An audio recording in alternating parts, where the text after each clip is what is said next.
Welcome, my name is Toms, and in this video I will show you how to turn your yoga practice into the wrist, shoulder and core strengthening masterpiece. And how would you do that?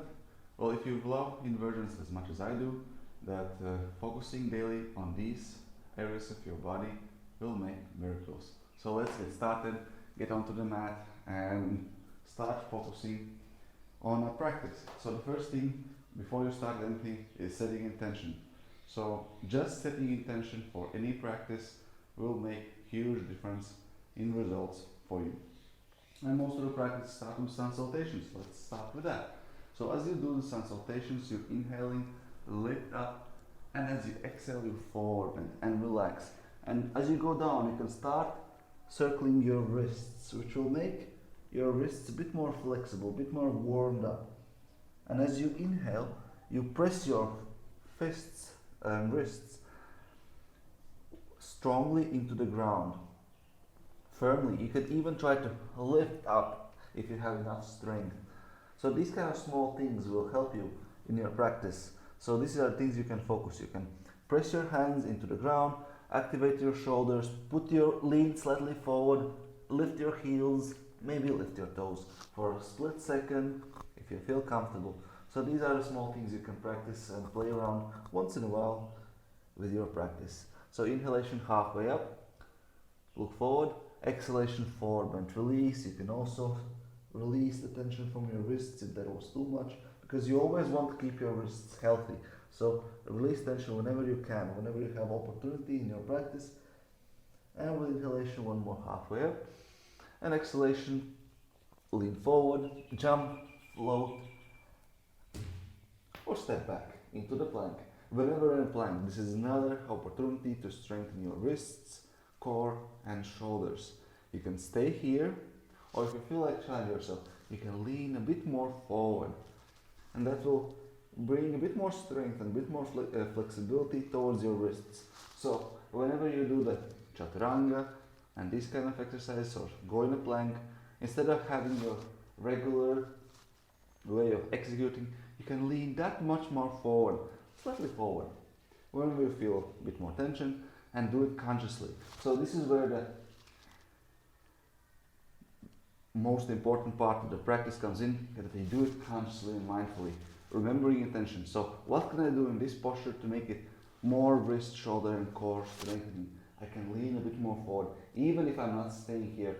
Even if the regular flow would be moving forward, I lean more forward, and then you can go down. You can stay in any posture as long as you like. You can extend these postures if you want. You can stay here for half a breath. You can lean a bit more forward, and inhalation upward facing dog. And here as well, open up the chest, shoulders back and down, press firmly into the ground, and exhalation, go to a down dog. And again, these transitions, they kind of, a lot of people neglect transitions. They can be so nurturing, because from up dog, you could be going like this, to the down dog, stepping forward, or you can go for something more like a Hindu push-up, but you go all the way down, push, and push back.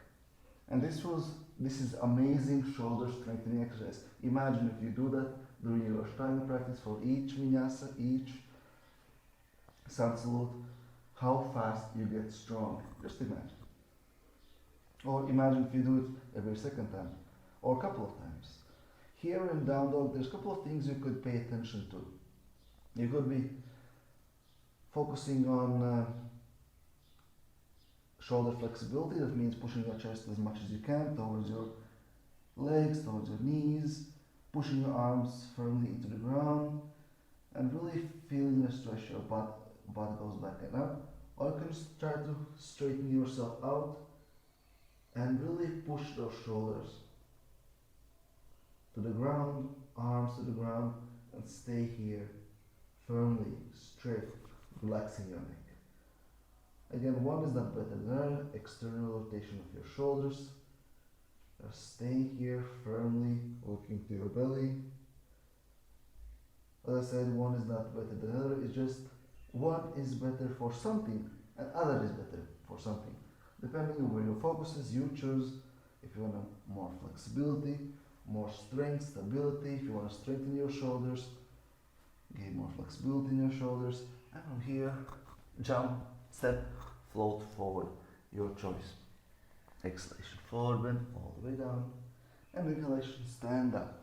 Reach up, relieve the tension from your wrists wherever you can. If you have floated, then I recommend releasing tension from your wrists as you go. So even one salutation can be so intense for strengthening your wrists, core, shoulders. Let's go for one more time. Inhale up. Exhale down. Inhale halfway up.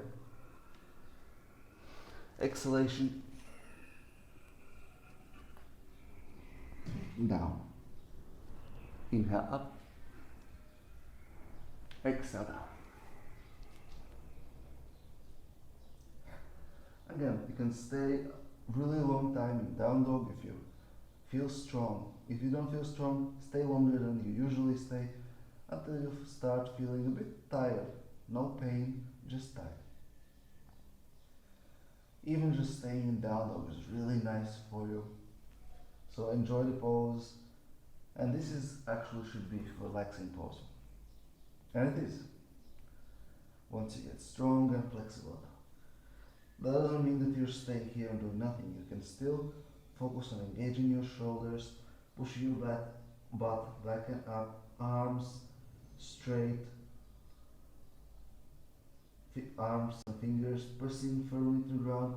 Lift your calves up, activate your legs, and from here, there's so many things you can do.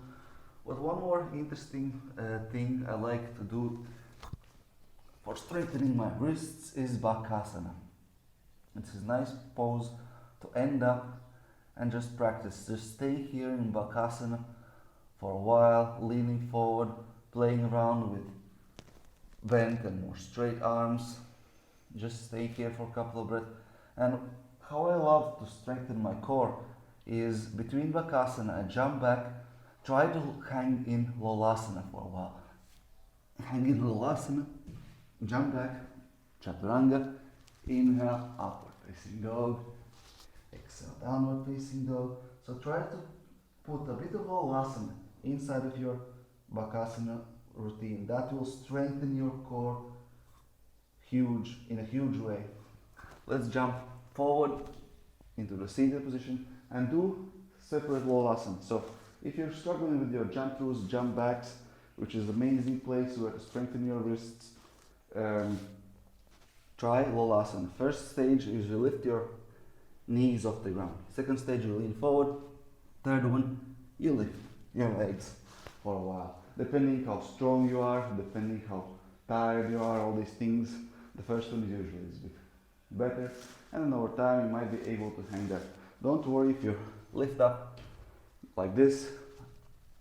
Even just lifting up a couple of times, I would recommend at least 3 times, strengthens your wrists, strengthens your shoulders, and works on strengthening your core.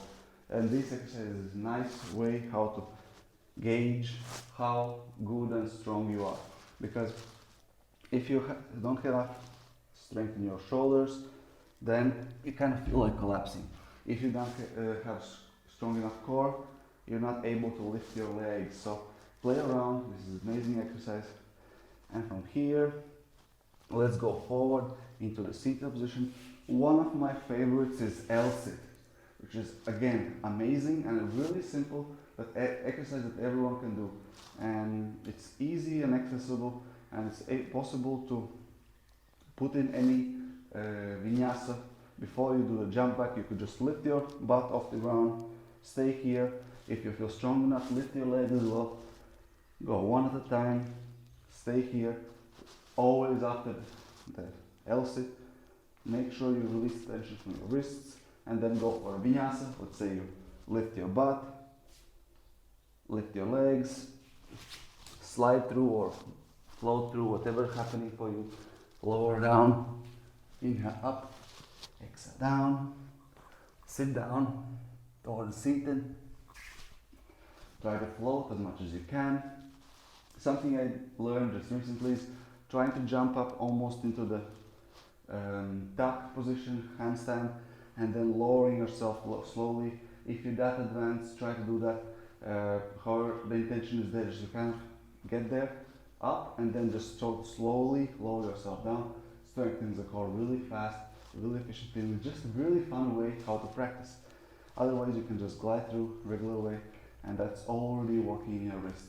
One of the most important things is give credit for yourself, or the good things you're doing for your body. Appreciate it, and the progress will go 10 times faster, even if you did the same things without appreciation. Just be mindful. So L-sit, lift your butt, lift your legs, hold on for a while. I would say at least 3 breaths every day, 3 times. And if you do this and manage to incorporate into your yoga practice, depending what kind of flow you have, or regardless of the kind of flow, when I was started practicing yoga, I've always found a way to put this in. And how I did it in a way that I knew there's a transition of vinyasa, optional usually, and before I knew what the next posture is going to be like, I'm going to stay here and wait here till the teacher says next one is, let's say, Baddha Konasana. Okay, I know the next one. I know maybe my body doesn't need Baddha Konasana that much as everyone else, so I stay longer into the L-sit. So I practice the things, I put more focus on the things that are more important to me, and then I join everyone else into the Baddha Konasana a bit later. So this is another thing, tip, trick, how to improve. Just be flexible, give yourself opportunity to focus, actually take time and put more intention into the things that are more important to you. So shoulders, wrists, core. L-sit is one of my favorite ones. You can do it also with the bent legs, which is whenever you do the vinyasa position, make sure you try to lift your knees as close as possible to the chest, and even that action will help you to strengthen. And almost forgot, one of my favorites for the core is Navasana. I stay in Navasana as long as I can, as often as I can, and just staying here and enjoying the posture. Makes me feel like I'm activating my core, working myself, and something that I started doing just recently, just chaining all the habits I already have, because most of the yoga practices already have Navasana in there. So take your time, use your Navasana. Most of them also have this transition, lift your butt, and after you do that, always circle your wrists.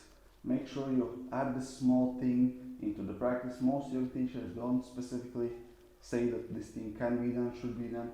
I say you do that, your wrists will be happy, release tension, because as you statically stay here, you can still focus on straightening your lower back, opening up your chest, straightening your legs, straightening your arms, and as you do that, you can circle your wrists, prepare for the next lift up, release the tension. And why we do that? So we can do the more handstands, put more pressure on our wrists, and have it more sustainable. Keep our wrists healthy and warm, release any tension, so the next time they're ready, they're active, they're released and rested. So stay in Navasana as long as you can, and from Navasana it's always nice to try something else, to lay down, have your back as flat as possible, have your arms straight if you have space, if you want to challenge yourself, and once you get tired, put your arms up here. Instead of giving out of the posture, try to find an easier version of the posture where you still stay. And from here, stay, jump out, go for vinyasa,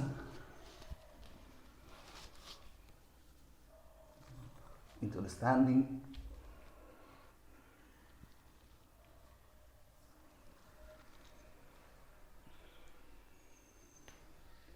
And the last thing I want to share is something you can do just in the middle of the day, whenever you have time, is standing by the wall, handstand up by the wall.